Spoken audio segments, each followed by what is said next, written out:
It's July 17, 1980, in the Bolivian capital city of La Paz, and a brutal coup d'etat has sputtered into life. Hooded paramilitaries, dressed in civilian clothes, are racing through the streets in jeeps and ambulances, stopping to execute dissidents and seize state buildings. The group raids warehouses and loots stores in a frenzy. Some of them have European accents and swastika armbands on their shirts. The mutilated bodies of leftist politicians are burned and left to char in the city streets. The gang storms La Paz's prison and turns its drug traffickers loose. Pandemonium. Citizens scatter. Policemen and soldiers cower in their barracks. Nothing can stop the gang now. The city ransacked, the murderers make their way to the Bolivian Workers' Center, headquarters of the nation's trade unions. 35 unionists and lawmakers are inside, drawing up emergency plans against the same narco-fascists who are now bursting through the doors, 20 of them in total, with 30 more standing guard outside. The victims barely have time to think. 18 of those inside the building escape, but the gang shoots some dead and kidnaps others, dragging them back into their hijacked vehicles. They'll soon be introduced to a new life of captivity, beatings, and electroshock torture, all at the hands of a regime led by bitter and violent military despot Luis Garcia Mesa. But Garcia Mesa is only the front man for this terrifying year zero. Paying for it all is one of the world's biggest drug kingpins, a man they call El Rey de la Cocaína, the king of cocaine. Roberto Suarez Gomez was a rubber baron and a cattle rancher before he realized there was far more cash supplying the cartels of Colombia with Bolivian coca paste. Now he's the foundation of an enterprise worth billions, fueling the rise of another narco-terrorist, Pablo Escobar. This blood-soaked July morning is Suarez's doing.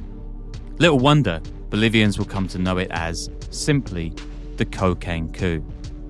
But neither Suarez nor Garcia Mesa could do any of this without the help of those hooded men, the ones with European accents and swastikas on their arms.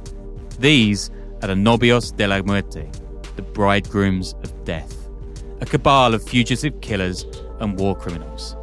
They're SS veterans, Rhodesian mercenaries, Frenchmen on the run from a failed plot to kill Charles de Gaulle, and Stefano della Chiale, the world's most notorious right-wing terrorist, wanted for his role in a Bologna bombing that just weeks earlier had killed 85 people.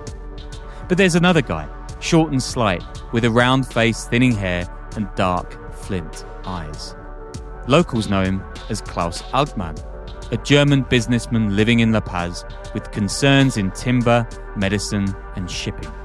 Altman is rich, that much is clear, and he's been tight with Suarez and Bolivia's far right for years. That's because Altman isn't Altman at all. He's Klaus Barbie, a former Nazi who escaped Europe after the war with Washington and the Vatican's help. Barbie was a Gestapo chief in occupied France, and his work torturing, murdering, and dispatching Jews and French resistance fighters to the death camps had earned him the moniker, the Butcher of Lyon. It's Barbie's electroshock torture the cocaine coup leaders will use to terrorize their opponents. And it's his interrogation skills Garcia Mesa's men will employ as they install one of the most repressive states in Cold War Latin America. For Barbie, whose identity has just been revealed by two of the world's most prominent Nazi hunters, the coup isn't just his chance to escape justice for good. It's part of a dream to revive the Führer's vision, almost 4 decades after the Allies thought they destroyed it for good. Should that dream mean slaughtering dozens of Bolivians, quarterbacking the global cocaine industry and backing Pablo Escobar, Barbie thinks, so be it. And on this day, the dream has never seemed closer. This is the Underworld Podcast.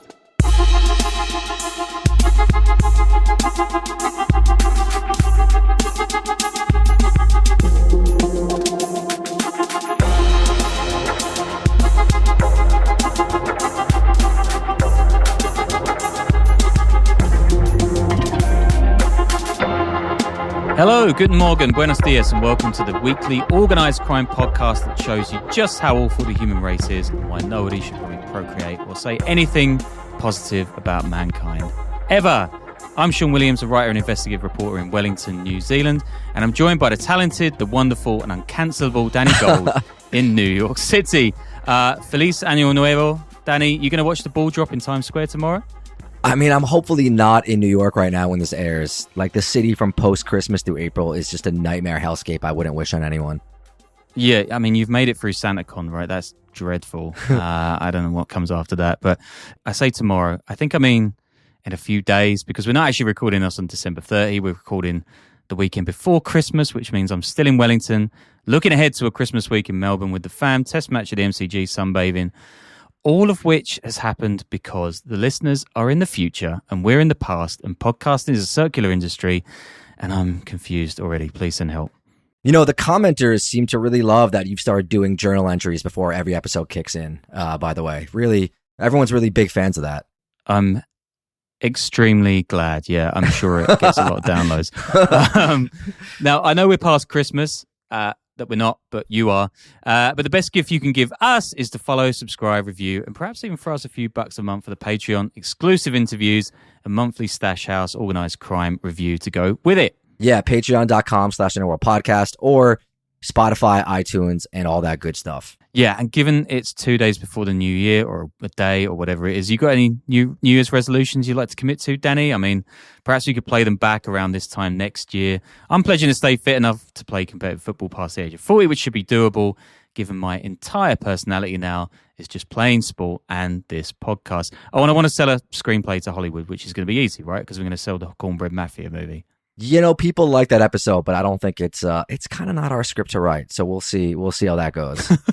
I don't want to culturally appropriate Kentuckians, no. No, I don't mean like that. I mean, someone else really wrote the book on them, so it's not like, it is what it is. That's true. Well, we can steal that. Now, I can't promise you many uplifting thrills and spills from today's show. I mean, you read the title, you listened to the cold open.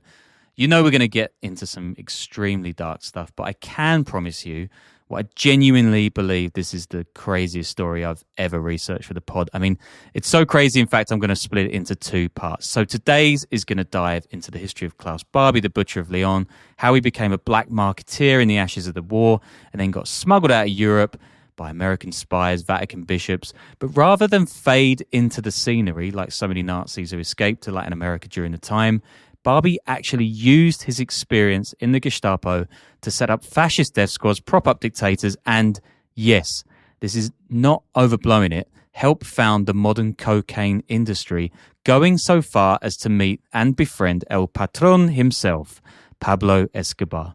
And that's just today's show, right? In a couple of weeks, we're going to go into the life and crimes of Roberto Suarez Gomez, the king of cocaine. He's probably the biggest drug lord that you've never heard of. More coups, the Medellin cartel, a deal with the Castros of Cuba, and with Oliver North and his mad Iran-Contra plan. Oh, and Barbie's downfall, which could be its own Hollywood movie alone. I mean, honestly, there are so many insane parts to this story. I had to check to make sure they weren't conspiracy theories, but trust me, I'm a journalist, and everyone trusts journalists. They're not. This is an actual, real-life Barbieheimer. Can I say that? You know, you kind of blew the whole crazy, fascinating story thing with that terrible joke there, bud. Thank you very much. Yeah. Thank you. But here is the story of Klaus Barbie, and it begins on October 25th, 1913, in Godesberg, near Bonn, in the Rhineland of Western Germany. For a lot of this, by the way, I'm using the book The Devil's Agent, The Lifetimes and Crimes of Nazi Klaus Barbie by Peter McFerrin and Fadrique Iglesias, which is comprehensive, if a little confusing at times. I think I've said this before about a few books, but listen to the show. Also, this episode, comprehensive, a little confusing at times, but trust me, it's worth it. Thank you so much. Yeah. It's Christmas. It's tough to concentrate. That's true. A lot of parties and family stuff. Anyway, Klaus Barbie's path towards infamy begins right upon his birth because his school teacher, mother and father don't marry until 3 months after the boy arrives. And that's a big no-no in a culture where bastards, in the purest sense of the word, and the other are to be questioned and will never inherit their family's wealth. So Barbie's father returns from the trenches of the Great War, disabled physically and mentally broken, while the Saarland region, where he then grows up, which is taken by France after the war, is a place of constant political turmoil and protest against French occupation. Barbie's father is a savage man. He's a heavy drinker and he doesn't spare his kids the rod. Barbie is remembered by friends and neighbors, however, as a kind, unassuming boy, punctual. I mean, they love that, don't they? And self-reliant. But now we're at 1930, and that's where the Nazi party are making inroads across Germany, attacking Jews and communists everywhere. Barbie buys up Nazi literature, including, of course, Mein Kampf. And in 1933, aged 19, Klaus Barbie joins the Hitler Youth, and he becomes an enthusiastic, card-carrying National Socialist. Barbie wants to get into academia, but this requires cash. And because he's technically a bastard, Barbie's grandfather won't give him any of the family's cash. So instead, he joins the Nazi Sicherheitsdienst, the intelligence wing of the SS. See, nowadays, instead of joining the SS, he would just, start a YouTube channel or a podcast or yell at people like me on social media to, get his message across.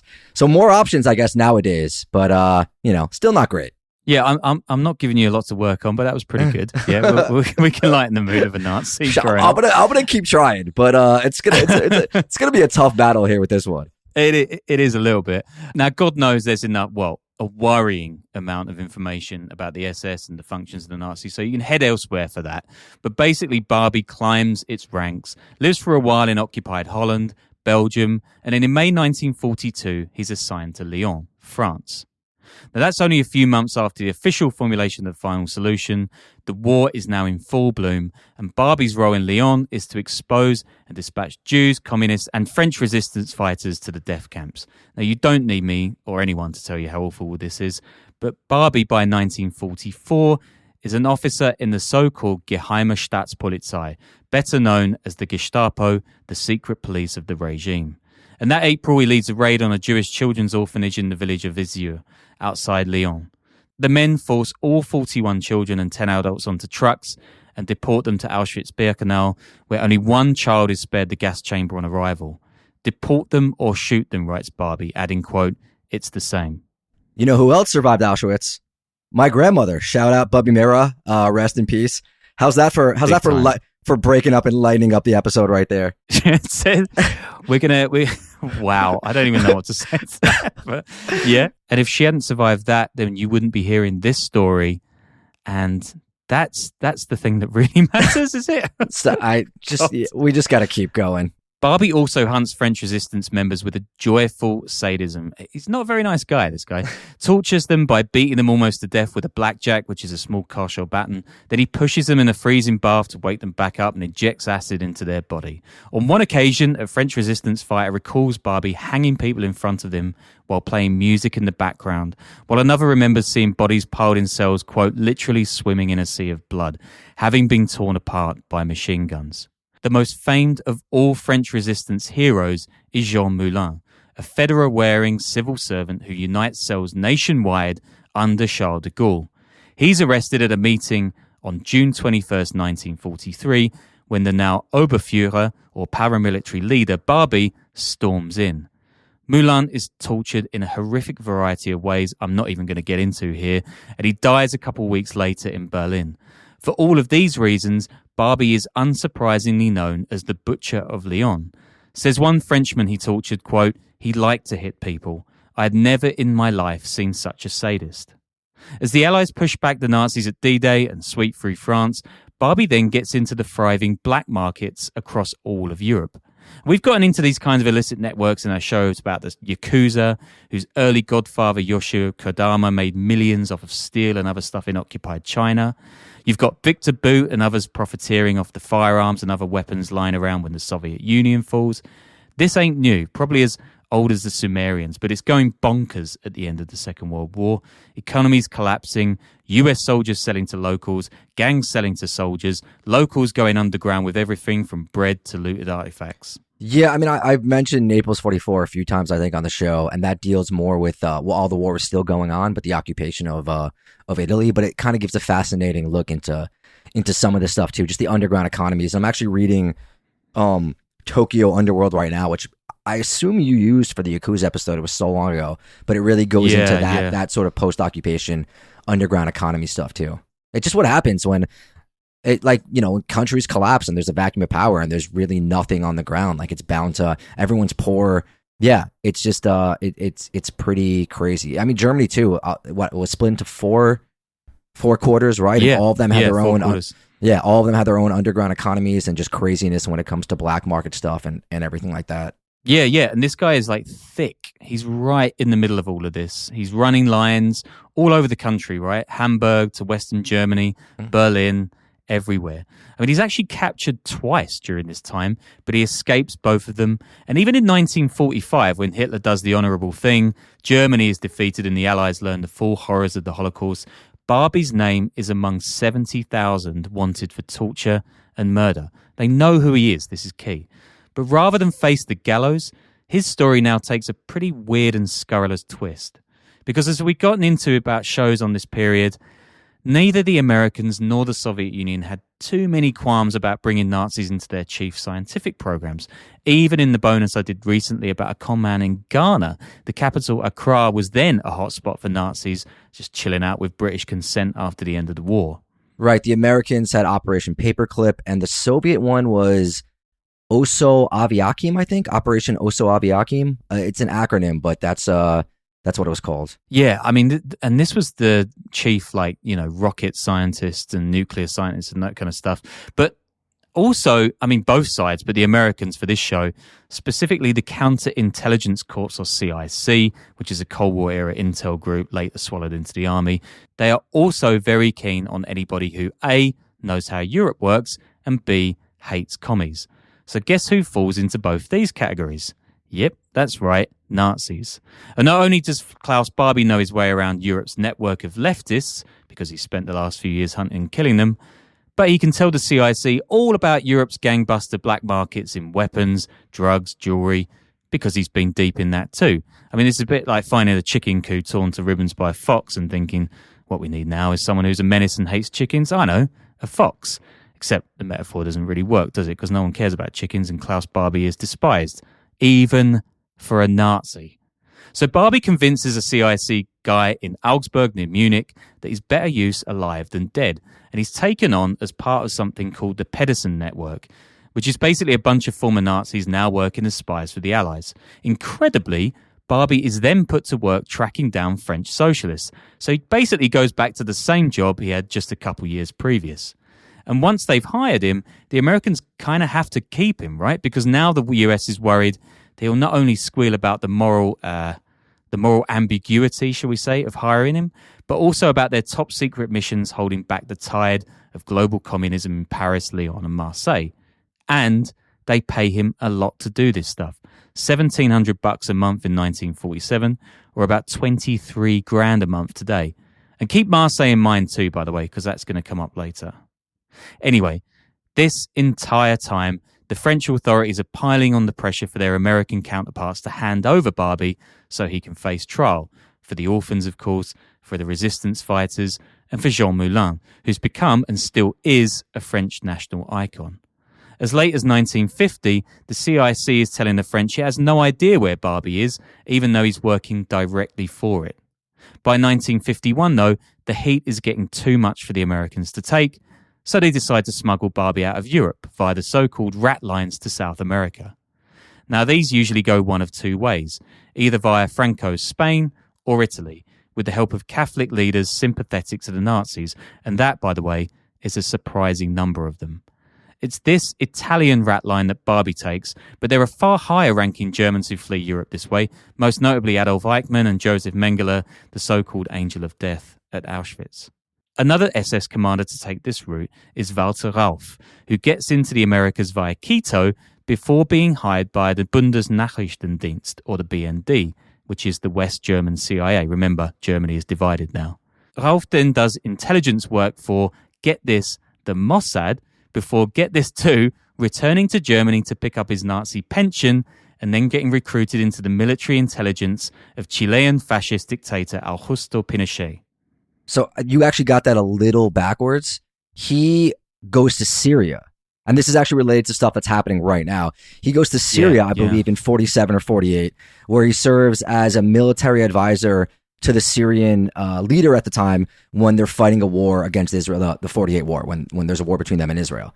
And then there's a coup, and he somehow gets let out of Syria. He convinces them he wasn't a big commander. And then he is basically a double agent, and the Mossad uses him for information out of Syria, I believe, to get information on their governments. But then later on, I think that was in 49, so it was before 1950. And then I think 20 years later, there were attempts to kill him when they were going after Eichmann and stuff in like 79 and 80. But I think he was in Chile then, but I think it was unsuccessful. But the reason I say it's relevant to today was, if you've been following the news, the mass industrial prison torture murder place in Syria, Sednaya. There's another Nazi, Alois Brunner, who was Eichmann's right-hand man, who fled to Syria, ended up in Syria, and he was basically the guy who helped develop and advise and teach the Syrian Ba'athist Party, Assad's party, how to torture their prisoners. Yeah, the comparisons with Nazism for that are pretty fair enough, given all these guys were working for them. And I think a few more of them actually worked for the Iranian regime at some point as well. Nazis really got around after 45. Wow, they were all over the place, those guys. Really just filtered out. I think Walter Rauch's big thing was making mobile gas vans that could go around executing people wherever they were, which is wow, what a cool invention. So I was going to say when they were trying to kill him, they actually had a letter that was supposed to be delivered to the press in Chile, I believe it was, that mentioned that's why he was killed, because of the mobile gas vans in like 79 or 80. But I think it was unsuccessful for, I don't remember the specific reasons. Yeah, it's pretty crazy. We're going to get into a tiny bit of this in this show, but the way that they managed to keep evading justice, all these guys, even when they were living right out there in the open, is pretty insane. He's going to come into this story later. On all different sides too. It was like they were all over the place. Yeah. They really did get around. Yeah. If at this point, by the way, you're wondering, probably like Danny is, hey, Sean, you handsome guy, aren't we straying a bit from organised crime?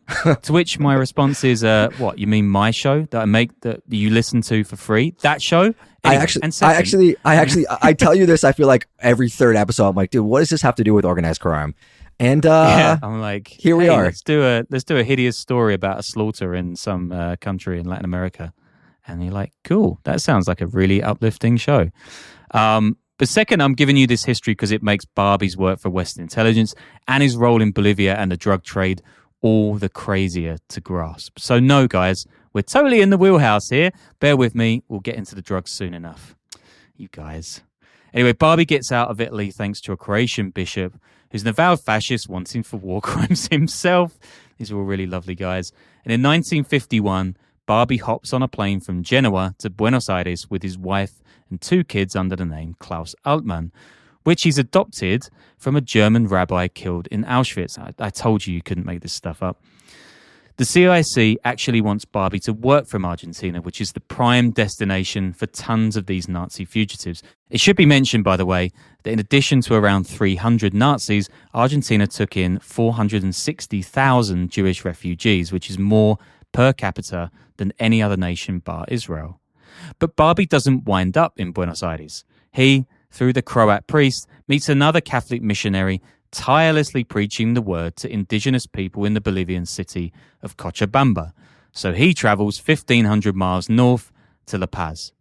Barbie is still only 37 years old, and he immediately spots in Bolivia a nation whose politics he can channel through the lens of Nazi Germany. Here's Magnus Linklater in his book, The Nazi Legacy, quote, "Here, on one side stood the rulers, committed to the same ideology of force and order in the name of a nation that Barbie had long since made his own. There on the other side were sullen masses, generally of inferior race, their cause supported by international communism. It was simple. In South America, there was a job to be done, and Barbie knew how to do it. At first, Barbie sets himself up working with indigenous Bolivians, however, in the Yunga subtropical region. And this is one of the country's prime coffee and, more importantly, coca growing regions. But Barbie's not interested in that just yet. He lives with his family in a wooden shack near the village of Chulamani. He learns the lumber business pretty quickly, and he becomes close friends with a prominent impresario and neo-Nazi named Alvaro de Castro, who will become his confidant for decades to come. Barbie himself actually paints swastikas on the walls at the sawmill, which is owned by a German Jewish emigrant. But when somebody calls him out, he's like, oh, those? They're just markings for the wood going out. Barbie makes a good living in Chulamani before he moves to La Paz in 1954. He sets up a logistics firm called Transmaritima, and despite the US knowing his full identity, he makes several business trips to the States. Barbie himself rises the ranks and cozies up to right-wing leaders vying for control of Bolivia. Here's Peter McFarren in The Devil's Agent again. Quote, "It was not unusual to see Senor Altman, or Don Klaus, as he was called by his friends, wearing a sweater or high-neck jersey, walking along the Paseo del Prado with De Castro, or eating salteñas at lunchtime in the terraces of the bars in La Paz, or dressed in a suit and tie on his way to embassy receptions where he hobnobbed with ministers and diplomats." The fashion information, it seems a little unnecessary, but it's good. It's good detail. Yeah, I'm guessing roll necks don't go that well with the humidity there. But yeah, I don't know. Barbie manages to keep his true identity under wraps until he has a few drinks. Typical. Yeah, exactly. And he does this a lot. At one point, De Castro says, quote, "After the fourth drink, he became a Nazi again. I can see him even today. The euphoria took over. Barbie sang hymns and praises to National Socialism." A lot of this occurs at the Club Alemán, the German club in La Paz, where allegedly there are Nazi flags, eagle motifs, and Hitler statues hidden away in the basement. I was going to say maybe that's every German club, but yeah, maybe it is, whatever. At one point, Barbie causes a scene when he starts praising the Führer in front of the German ambassador to Bolivia, who gets mad and storms out. And it causes quite a bit of a diplomatic stir. But Barbie's too in the loop to suffer any major consequences. Club Alemán, yeah, it's still going, by the way. It's got a rather fancy website too. And the Germans can hardly be surprised there are full-blown Nazis hanging out in South America. According to an internal report, around 200 members of the BND are former Nazi intelligence officers during the time, including Barbie and Ralph. Even into the 70s, it's estimated that up to 30% of BND staff had Nazi backgrounds, so the denazification of West Germany is gold-plated BS. Always was. Don't get me started. Anyway, the CIC has already got Barbie on the books, making sure Bolivia doesn't turn communist. And in the 60s, the BND has him too. So he's a gopher between them and the military dictators ruling Bolivia. They give him the code name Adler, or Eagle, and he delivers them at least 35 reports. All the while, he's turning more and more to smuggling, not least in a thing called quinine, out of Vietnam, which is a medicine needed to treat malaria. Writes Linklater, quote, "Barbie's career in South America began, as it had in the ruins of post-war Germany, with crime, larceny, fraud, forgery, and blackmail, then spread into the more profitable trades of arms dealing and freelance espionage, before launching into the jungle of high politics. All of this comes to a head in 1966. That year, the Argentine guerrilla leader Ernesto Che Guevara arrives in Bolivia to lead what he hopes will be a peasant revolution against the military. That's kind of half-assed, really. The CIA cacks its britches at this time, and it turns to Barbie, who in turn provides information leading to Che's capture and death by firing squad in a mountain village outside of La Paz. Now, Barbie's also closely involved in weapons trafficking from Germany to Latin America via a right-wing front company called Merex AG. AG meaning Aktiengesellschaft, or publicly traded, basically. Merex, again, could be an entirely separate show. It's set up by 1963 and headed by CIA asset and former SS weapons expert Gerhard Mertens. Mertens is actually one of the guys who busted Mussolini out of prison in 1943, and officially he works for Volkswagen. But he's actually traveling the world for Merex, trafficking shells and firearms via Spain, and members of the Corsican Mafia, the so-called French connection, to right-wing regimes in Peru, Paraguay, Chile, Bolivia, even the Shah of Iran. A lot goes through the US and also CIA-backed arms dealer Sam Cummings, who you might have heard of before. Barbie, of course, is their man in La Paz, using Transmaritima as a cover for arms shipments. And he makes a fortune out of it, using his neo-Nazi friend De Castro as the front man. But even more powerful in this illegal arms shipment firm Merex is a man named Auguste Joseph Record, a Corsican mobster from Marseille. Remember, I told you we'll come back to there. Record is a heroin trafficker and convicted Nazi collaborator who had constructed heroin labs all over his hometown to help fund the Nazi fight against Jean Moulin and the French resistance. Record, too, could be a whole other show, but he flees Europe after the war. He's arrested in 1968 after robbing a Buenos Aires bank with two other exiled Corsican heroin kingpins. He then heads to Asunción, Paraguay. He's arrested in 1972, sent to the US, and he spends 10 of a 22-year sentence for drug trafficking before being sent back to Paraguay and dying soon after. So at this point, Klaus Barbie must have barely believed how good he had it. He's living like a king in La Paz, wearing his Rolex. He's close to all the country's fascist movers and shakers. He's making millions from quinine, shipping foreign exchange, and even illegal arms. He's in touch with fellow Nazi scumbags, hiding from justice in Latin America. He's on the payroll of West Germany and the US, and he never even had to give up his Nazi affiliations. Things begin to get a little tougher, however, later in 1966. Sure, Barbie's riding high after helping ship in Che Guevara.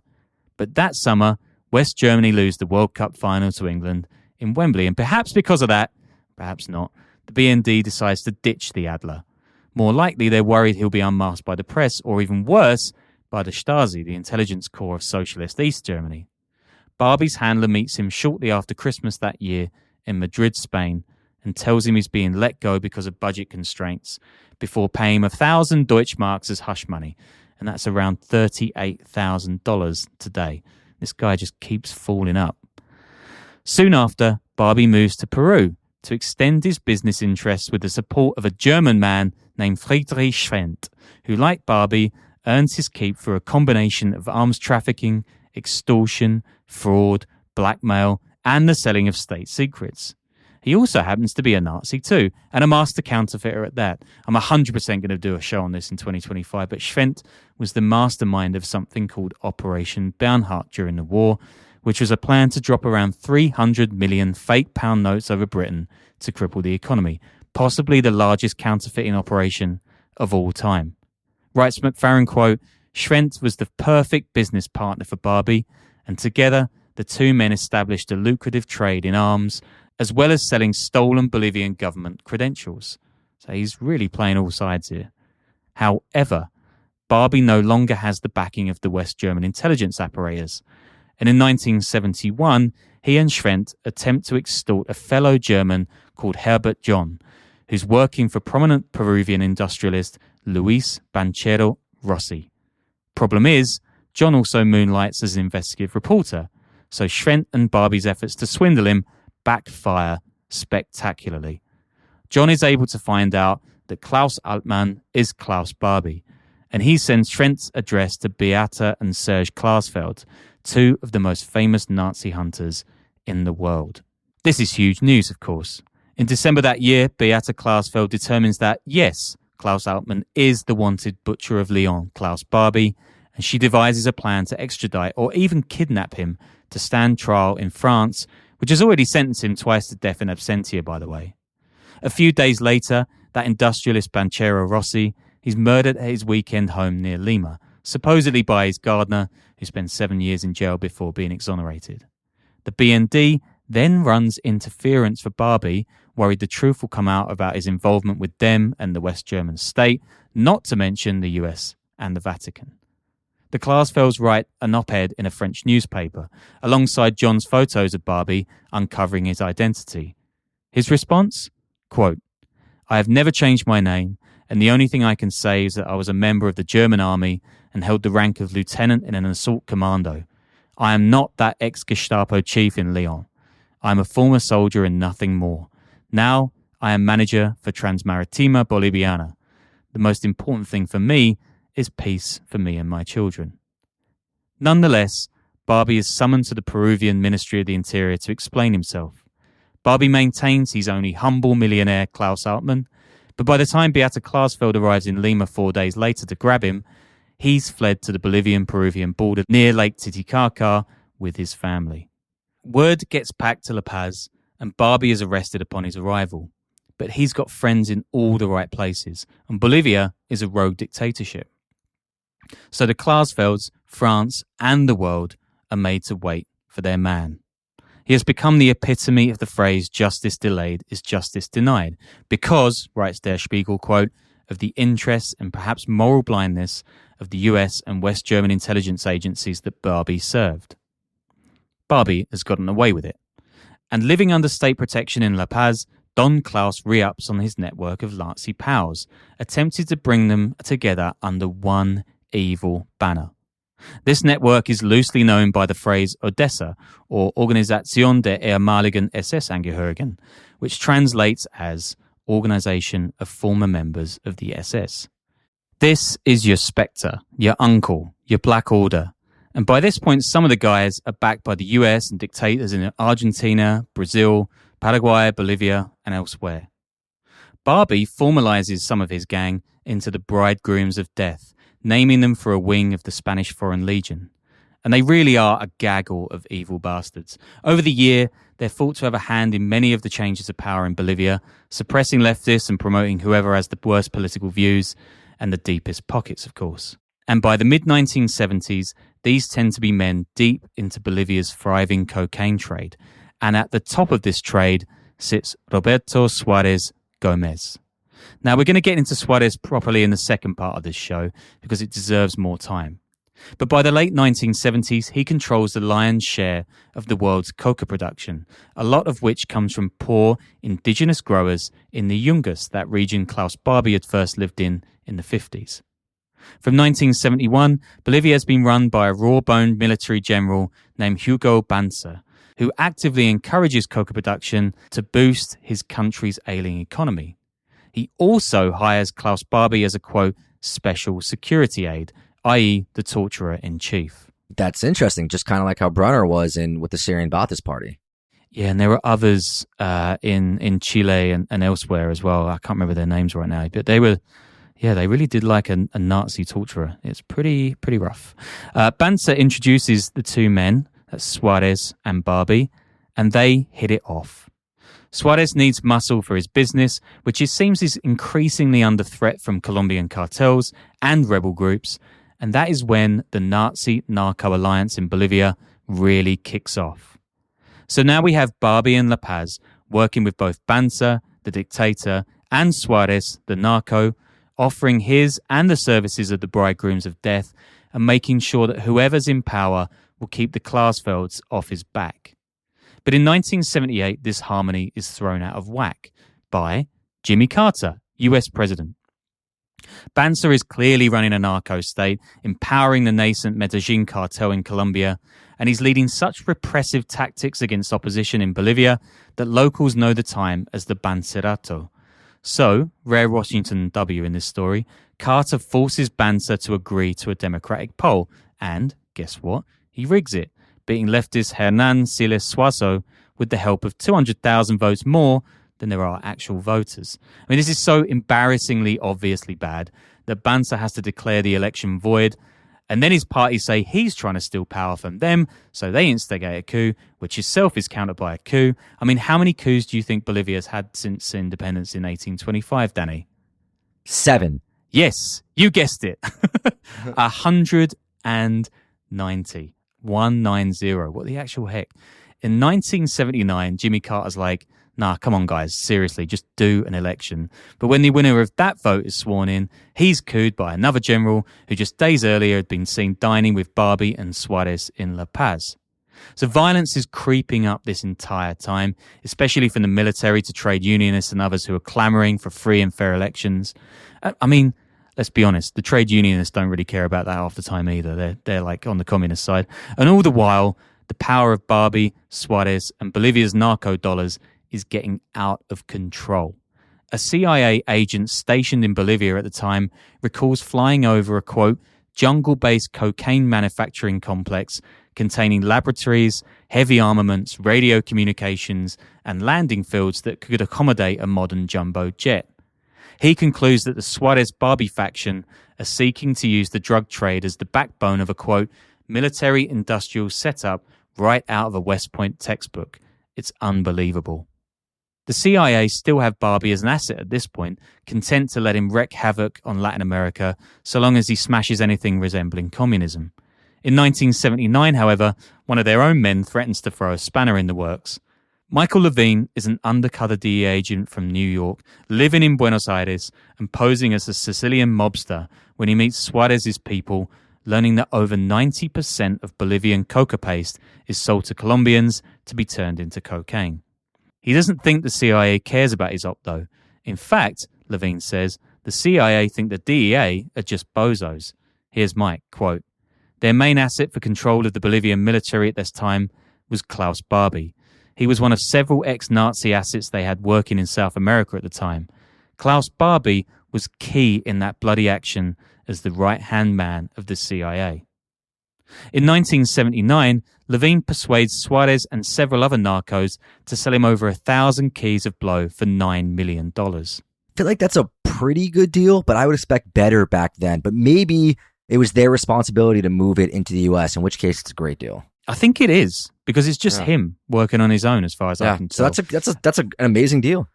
Good for him. Yeah, maybe he should have got into another line of business, Mr. Levine. On May 24th, 1980, a Convair cargo plane loaded with the drug leaves a jungle airstrip in Beni, which is a remote Bolivian state bordering Brazil, heads for Florida. At the same time, 2 Bolivians are arrested inside a Miami bank when they receive payment for the deal. Here's an excerpt from a fantastic feature at Nueva Sociedad by the excellent late Bolivian reporter Boris Miranda. Quote, Mike, as everyone calls the New Yorker, believed that his daring operation represented the biggest drug bust in history. He had finally succeeded in incriminating the Bolivian bigwigs. He was very wrong. His government covered up the case and released the detainees. The drug lords in Bolivia were far from losing their influence with the US special agencies. Levine details this and way more in his explosive book, The Big White Lie. But if we're to believe him, and the evidence is convincing, the CIA at this point, in May 1980, helps get Suarez, Barbie, and the Bridesgrooms of Death off the hook, scuppering Levine's massive drug operation and allowing some of the most dangerous criminals in Latin America to keep forging ties with Medellin and Colombia. And that's likely because, just a few weeks later, the cocaine coup begins, soaking La Paz in blood. Garcia Mesa, the general who's about to take control of the country, has been paid an alleged $1 million by Suarez and his cartel, which, thanks to its Italian connections, some dubbed the Coca Nostra. Nice.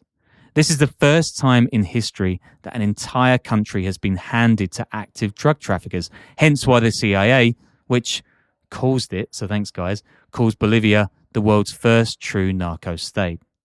The following year, Roberto Suarez Gomez hosts his 49th birthday party at a villa in a wealthy suburb of Santa Cruz de la Sierra, Bolivia's largest city and his seat of power. At it are members of Bolivia's ruling junta, of course, but also a young Pablo Escobar and his right-hand man Gonzalo Rodriguez Gacha, a.k.a. El Mexicano. It's there, at that fiesta, that Escobar meets Klaus Barbie, future Nazi and narco death squad leader, for the first time. And it's there that we'll leave this tale for now. Oh, interesting. I wanted to do an episode on Gacha. I have him saved on a list, so that'll be interesting. Yeah, I don't know a huge amount about him, but he's got a whole different story. I can barely remember it from Narcos, but yeah, this is I can't really overstate this. It's really is the inception of the Latin American drug trade as we know it today. It's the founding fathers, man. Put them on the Mount Rushmore of cartel guys, right? Yeah. I'm embarrassed to say I didn't know anything about Gomez either. No, I knew nothing about him, but his life story is pretty fascinating, and we're going to get into it in the next show in a couple of weeks, I guess. Yeah, so hopefully that will be less deeply unpleasant than this one. It cannot not be, right? Yeah. Happy New Year, guys. Thanks for tuning in. Happy New Year.